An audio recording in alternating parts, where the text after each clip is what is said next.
할렐루야. 서로 간에 교제하시겠습니다. 진리는 반드시 승리합니다.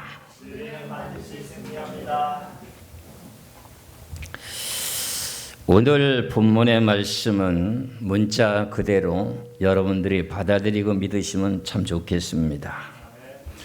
오늘 본문의 말씀에 잠언 24장 16절의 말씀에 대저 의인은 7번 넘어질지라도 다시 일어나려니와 악인은 지향으로 말미암아 엎드러지니라. 의인들은 7번을 넘어져도 다시 일어날 수 있다는 영의 뜻이 되고, 악인은 엎드러져서 망한다는 영의 뜻입니다. 그럼 우리는 다 예수 그리스도를 믿는 믿음을 가졌으니 여러분들이 의인입니까? 악인입니까? 여러분들은 그래도 의인입니다. 그래서 오늘 본문의 말씀의 뜻은 평상시에 그냥 열심히 살아가는 사람들에 대한 영의 뜻이 아니라 사업을 하시는 모든 사람들에 대한 영의 뜻이 되는 것입니다. 대저 의인은 7번 넘어질지라도 다시 일어나려니와 악인은 지향으로 말미암아 엎드러지니라. 그러면 의인은 7번을 사업하다 실패해도 다시 하나님께서 일으켜 주신다는 내용의 뜻입니다. 왜 그럼 처음부터 잘되게 해주시지 왜 이렇게 실패하게 만들고 난 후에 잘되게 해주시려고 하십니까? 이렇게 의문을 제기할 수 있습니다. 그 원인은 여러 가지가 있습니다. 뭔가에 금방 첫 번째에서 사업이 잘되고 성공하면 결론 분명코 사람이라고 하는 본성은 교만해지게 됩니다. 그리고 하나님은 여러 가지로 연단을 시켜서 자기 자신을 살피게 만들어주고 더욱더 낮아지게 하기 위해서 하나님께서 이런 내용을 하신다고 하는 것을 깨달으시기 바랍니다. 그러게 되면 우리가 내가 왜 이렇게 실패했지? 왜 이렇게 지금 안 됐지? 이렇게 하다 보면 자기 자신을 반성하게 되고 자기 자신을 되돌아보게 되는 시간을 갖게 되게 됩니다. 그런데 그렇지 않고 우리가 뭔가 주의 이름으로 사업을 시작했는데 잘 됐다. 뭔가 형통하게 풀려지고 물질도 많이 들어온다. 그러면은 내가 이렇게 하니까 이렇게 하나님이 잘 되게 해주셨다 하면은 자기의 단점이라고는 생각을 안 합니다. 그래서 결국은 자기가 뭔가는 의로워지려고 하고 자기가 뭔가는 잘했다고 하는 생각 때문에 여러 가지로 하나님은 우리들을 연단하시고 실현하는 것이 하나님에게 하신 뜻도 담겨 있습니다. 그래서 대저 의인은 7번 넘어질지라도 다시 일어나려니와 악인은 지향으로 말미암아 엎드러진다는 겁니다. 그래서 하나님이 일으켜 주시는 그 내용의 말씀을 놓고 보니까요.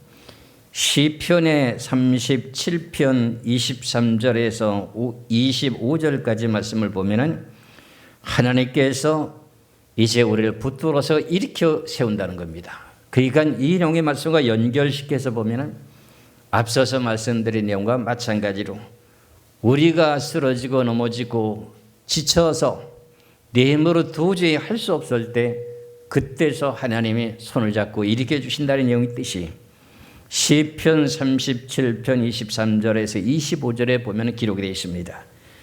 여호와께서 사람의 걸음을 정하시고 그의 길을 기뻐하시나니 그는 넘어지나 아주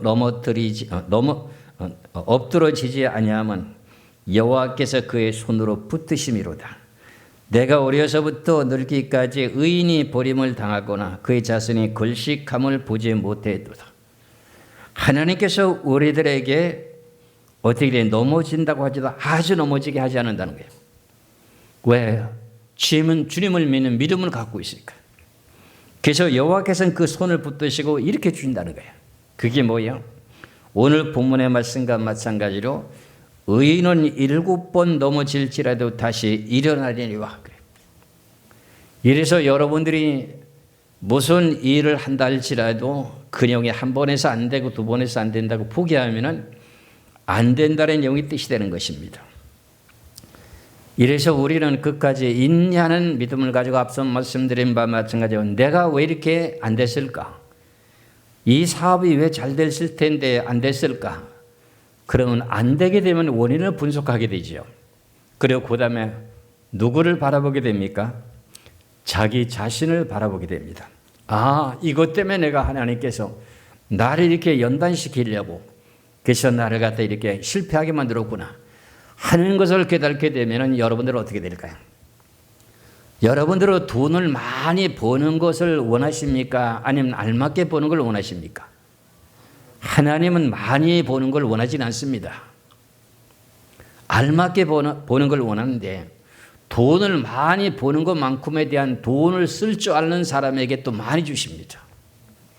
이래서 하나님께서는 의인은 7번 넘어질지라도 다시 일어나야 한다는 겁니다.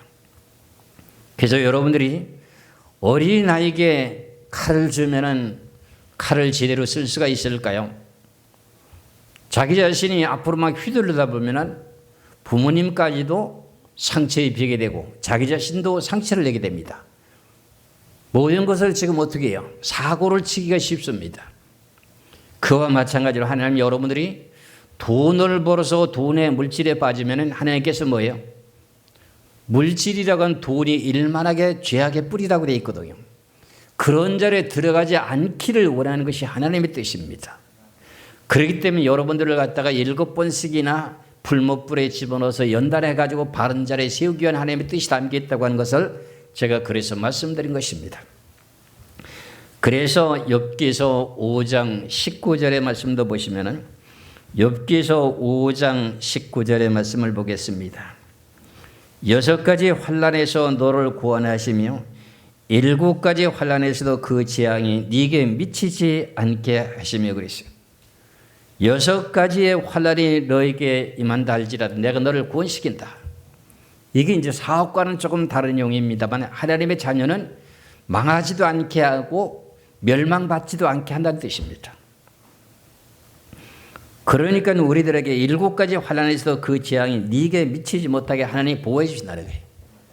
그러면 하나님의 의인들이 망하는 것을 좋아하는 겁니까? 아니면은 기뻐하시는 겁니까? 여러분들이 의인들이 망하는 걸 기뻐합니까? 좋아하시는 겁니까? 하나님이 잘 되는 걸 좋아하십니다. 그 내용의 뜻을 여러분들이 잘 알고 깨달아서 모든 사람들이 무슨 일을 하다가 형통하게 풀려주고 이렇게 하면 내 자신이 나도 모르게 교만해집니다. 그럼 교만은 뭐라 그러지요? 패망의 선봉입니다. 이와 마찬가지로 우리를 갖다가 사업을 해서 성공시키려고 해도 많은 큰 기업체들이 그 엄청난 기업체를 일으키기까지는 처음부터 잘 됐습니까? 넘어지고 쓰러지고 다시 일어나고 넘어지고 쓰러지고 다시 일어나고 이래 가지고 세워진 모든 기업체들이 전부 다 처음부터 잘 된 건 절대적으로 아닙니다. 그와 마찬가지로 우리 믿는 성도들까지도 마찬가지예요. 그래서 우리가 오늘 본문의 말씀에 의인은 7번 넘어질지라도 다시 일어나려니와 그랬어요. 악인은 뭐 한다고요? 망한다는 겁니다. 악인이라는 내용 자체는 여러 가지가 많이 있습니다만은 여기서 지금 물질에 대한 내용으로 좀 생각해 볼 필요가 있는 것이 이 의인은 7번 넘어질지라도 다시 일어난다고 하는 것은 사업의 성공을 하는 내용의 물질이잖아요. 그렇잖아요.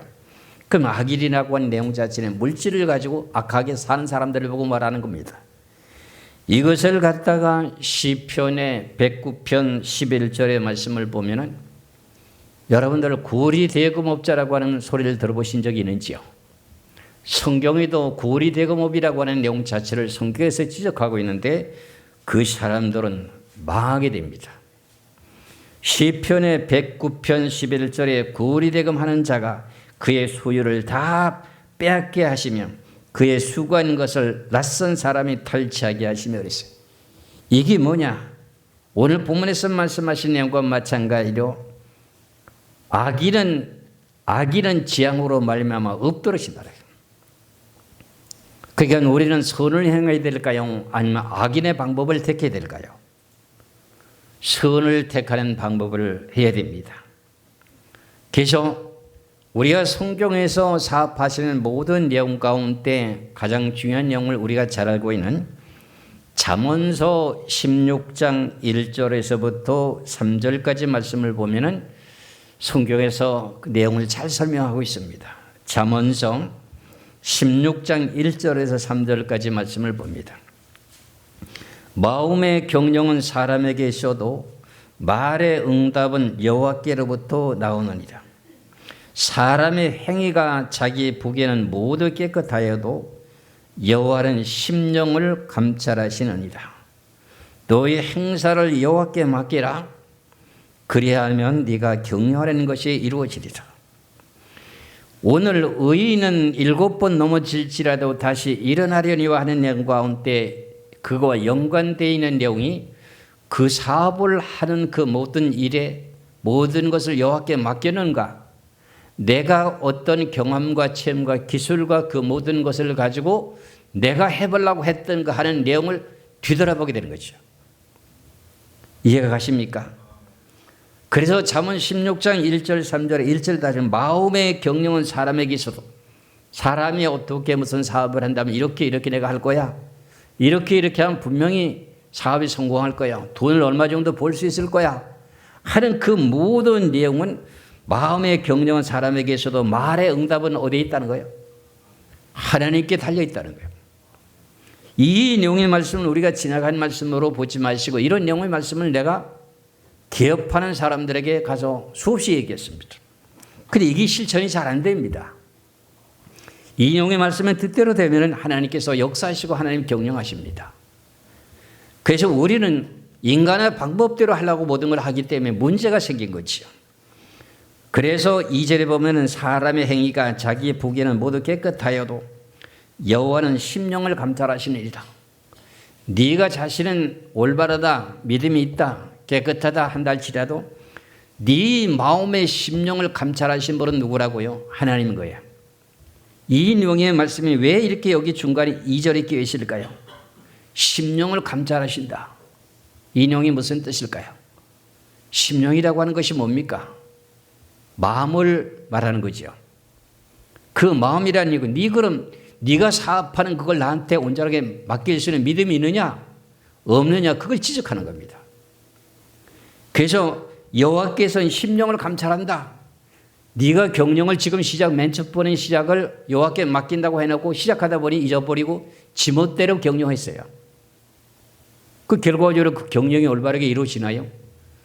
안 된다는 겁니다. 그래서 하나님께서는 여호와는 심령을 감찰한다고 하는 거예요. 네가 나한테 맨 첫 번에 맡긴다고 했잖아. 그래놓고 조금 하다 보니까 네가 네 멋대로 했잖아.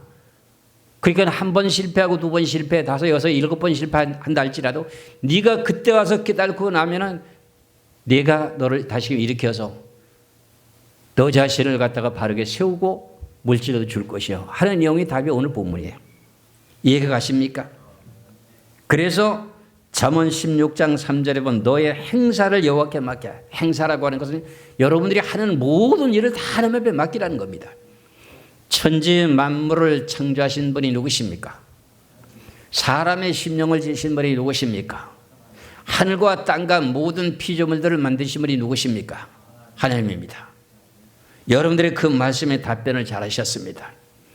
내가 뭔가는 잘하려고 해도 내가 정직하게 바르게 하려고 하더라도 그 내용에 자신의 내 마음이 하나님 앞에 모든 것을 맡겼다면 우리가 이런 내용을 말씀을 가지고 우리 로마서 1장 17절에 뭐라고 말씀하고 있습니까? 로마서 1장 17절에 보면은 복음에는 하나님의 의가 나타나서 믿음으로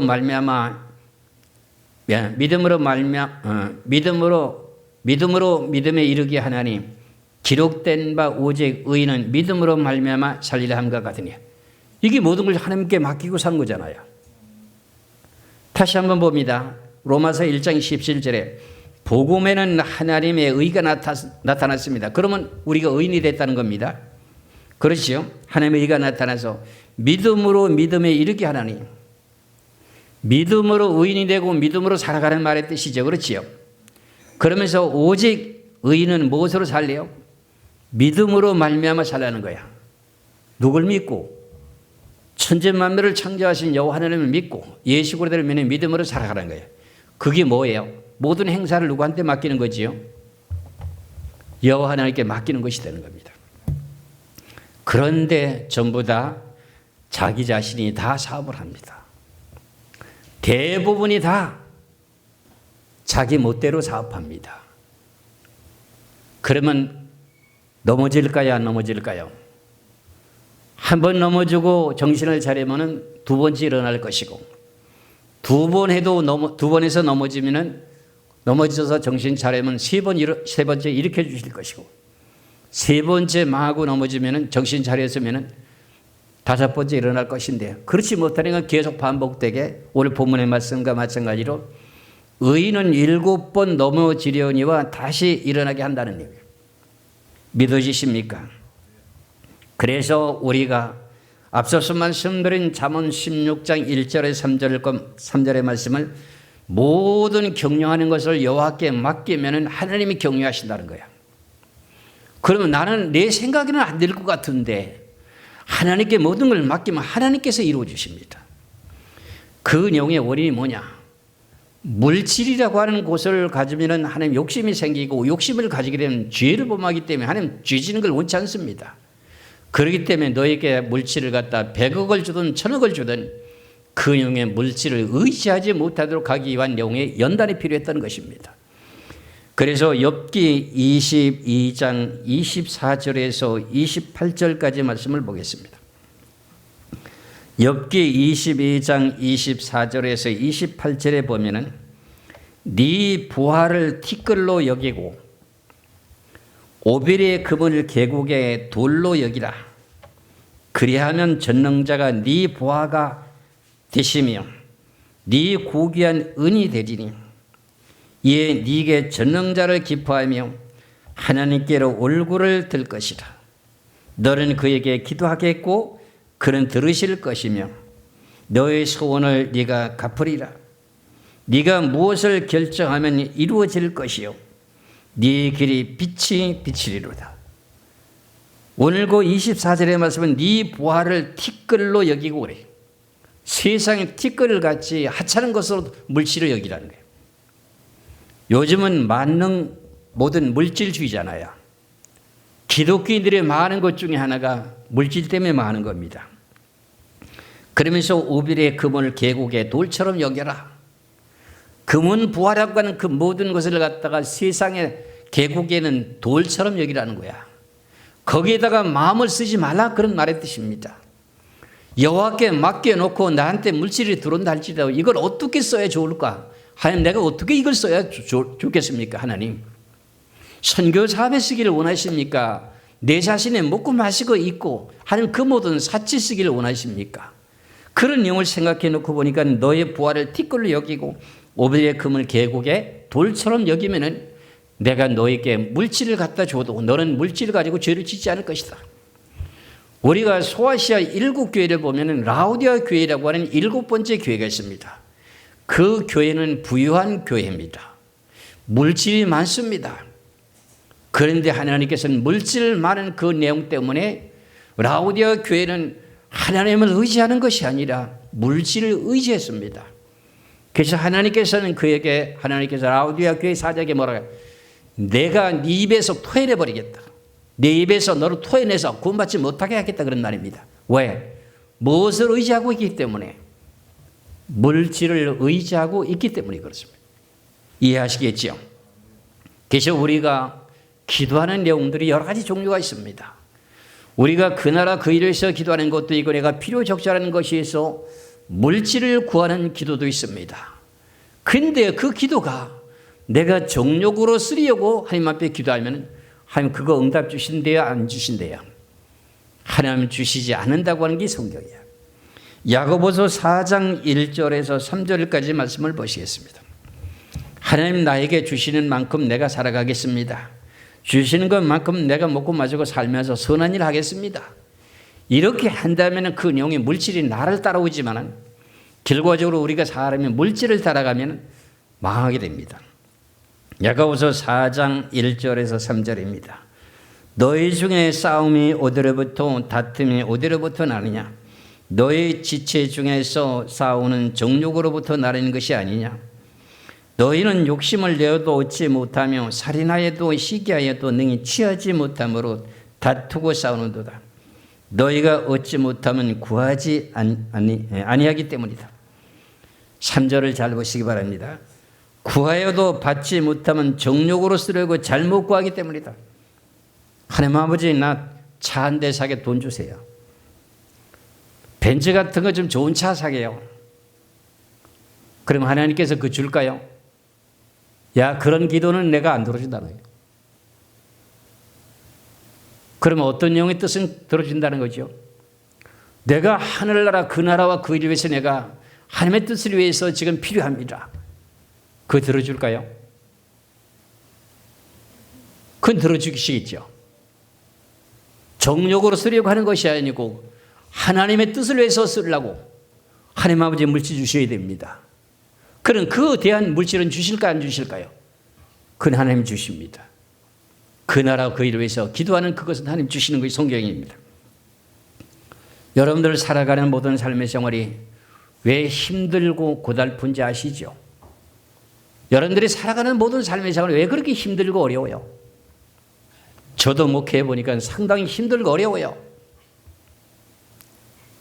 여러분들 잘 아시다시피 아담과 하와가 선악과를 따먹고 난 후에 조목조목이 하와부터 벌을 내리고 두 번째 아담에게 벌을 내리면서 그 벌이라고 하는 죄의 벌이 우리에게 지금 연결돼서 내려와 가지고 우리도 역시 세상을 살아가는 동안에 어떻게 돼요? 내가 수고하고 땀을 흘려야 먹을 것을 먹을 수가 있는 것이 우리 신앙생활 가운데 가만히 앉아 먹는 것이 아니라는 거예요. 그래서 창세기 3장 17절의 말씀을 보시면 창세기 3장 17절입니다. 아담에게 이르시되 선악과를 따먹고 난 아담에게 질문합니다.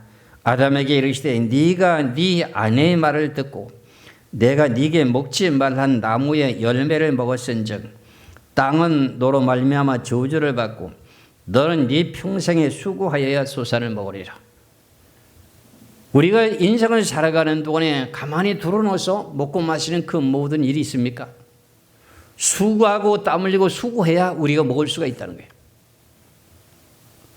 돈 없는 학생들이 학교에 들어가서 부모님은 가난하고 나의 등록금을 대줄 수 없고 하다 보니까는 등록금을 벌기 위해서 공부를 열심히 할까요, 안 할까요? 장학금을 받으려고. 그래도 그것이 장학금 갖고는 견딜 수가 없으니까 용돈이 있어야 되니까 뭐예요? 알바를 한다 그러잖아요. 아르바이트 한다 그러잖아요. 그러면서 살아가려고 하는 그 내용 자체가 누구 때문에 그랬을까요? 선악과 따먹은 아담과 하와 때문에 범죄한 것 때문에 수고해야 된다는 거예요. 참 이런 영의 말씀을 놓고 보면 오늘 본문의 말씀에 대저 의인은 7번 넘어질지라도 다시 일어나리니 하는 영의 말씀이 무슨 뜻이에요? 여러분들이 사업을 시작해서 그것이 금방 몇백억에 대한 영의 수입을 보게 된 물질이 들어왔다면 그 내용 가지고 물질을 가지고 어떻게 쓸까요? 바르게 쓸까요? 아니면은 하나님 보시기에 합당하지 못한 내용으로 쓸까요? 범죄할 수 있는 소지가 많습니다. 그래서 대저 의인은 7번 넘어질지라 다시 일어나게 만들어 가지고 바르게 쓰게 만들기 위해서 하나님께서 7번 넘어져도 8번째 일으키다 그래요. 세상의 속담에도 7전팔기라고 하는 말이 여기서 있는 겁니다. 그래서 우리가 이렇게 살아가는 동안에 하나님의 말씀을 따라 지금 순종할 수밖에 없는 것이 인생인데 아담으로부터 이 모든 영이 땅이 저주를 받았습니다. 땅에는 엉겅퀴와 가시덤불이 납니다. 곡식에 씨앗을 뿌려도 곡식보다 무엇이 먼저 잘 자라느냐? 엉겅퀴와 잡풀이 많이 나니까 잡풀을 뽑아줘야 그 다음에 씨 맺는 채소라가 양식을 먹을 수가 있습니다. 그러시죠? 선악과를 따먹기 전에는 씨 맺는 열매 맺는 채소 있잖아요. 쌀이나 밀이나 보리나 이리 모든 같은 그 1년초에 대한 씨 맺는 채소라고 하는 그 모든 곡식들이 풀이 나지 않았습니다. 곡식만 뿌리면 그대로 곡식만 올라와서 햇빛과 공기와 모든 것을 조절해 주셔가지고 모든 걸 잘 익게 만들어 주셔갖고 먹도록 그냥 손만 떼서 비워 먹으면 되겠습니다.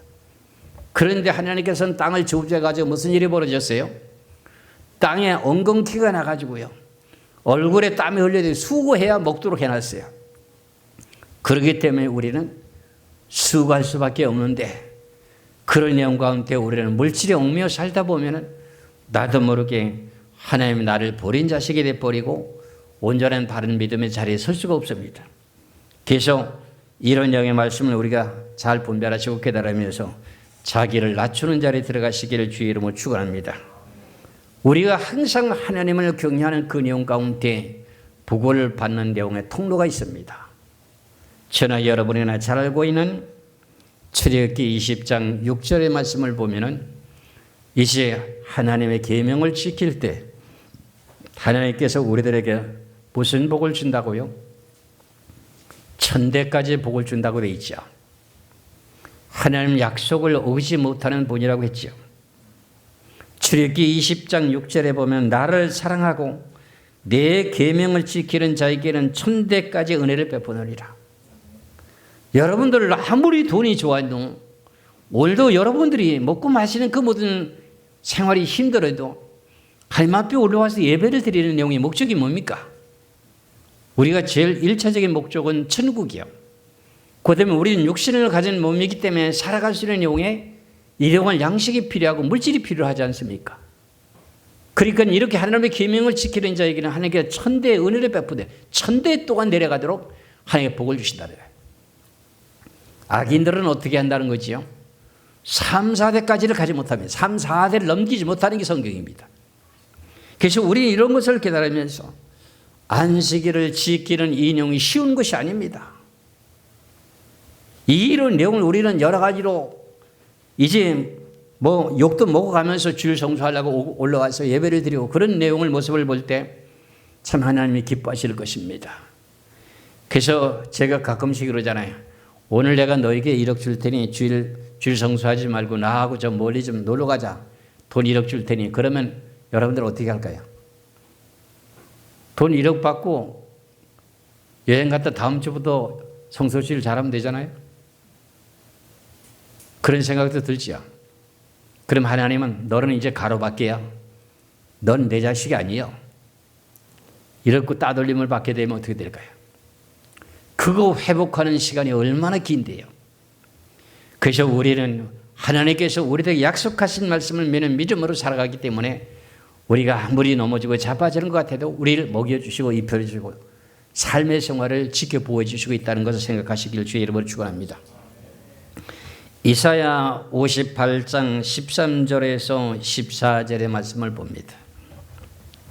이사야 58장 13절에서 14절의 말씀을 보면은 만일 안식일에 네 발을 금하여 네 성일에 오락을 행하지 아니하고 안식일을 일컬어 즐거운 날이라 여호와의 성일을 존중한 날이라 하여서 이를 존귀하게 여기고 네 길로 행하지 아니하고 다른 길로 행하지 아니하고 네 오락을 구하지 아니하고 사사로운 말을 하지 아니하면 14절입니다. 네가 여호와 안에서 즐거움을 얻을 것이다.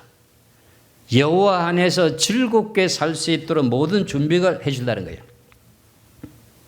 내가 너를 땅의 높은 곳에 올리고 네 조상 야곱의 기업으로 기르리라. 여호와의 입의 말씀입니다.